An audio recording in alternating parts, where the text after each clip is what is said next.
বলো বন্ধুরা, কার কার প্রসাদ খেতে ভালো লাগে? আমার তো বেশ ভালো লাগে। তো আমার অনেক দিনের ইচ্ছে ছিল যে আদ্যাপীঠে প্রসাদ খাবো। তো সেই মতো হঠাৎ একদিন চলে গেছিলাম আদ্যাপীঠে প্রসাদ খেতে। আমার বান্ধবী আগে গিয়েই কুপন কেটে রেখেছিল, গিয়ে আমরা দুপুরে ভোগ খেয়েছিলাম। আর সেই দিনটি খুব স্পেশাল দিন ছিল, মায়ের জন্মদিন, আদ্যা মায়ের জন্মদিন। ওখানে বেশ লেট করেই পৌঁছে গেছিলাম আমি, তাও মন্দির খোলা ছিল। লাস্ট আমি পুজো দিতে পেরেছিলাম। পুজো দিয়ে আমরা ভোগ খেতে বসে গেছিলাম সব বান্ধবী, তাও কাকিমারা মিলে। প্রথমে আমাদের দিয়েছিল পোলাও, বেগুনি, তারপরে ভাত, সবজি, ডাল, তারপরে খিচুড়ি দিয়েছিল, চাটনি, পাঁপড়, পায়েস।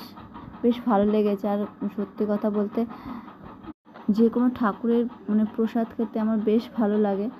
আর আদ্যাপীঠের প্রসাদ খেতে আমার খুব ইচ্ছে ছিল, তাই খেয়েছিলাম।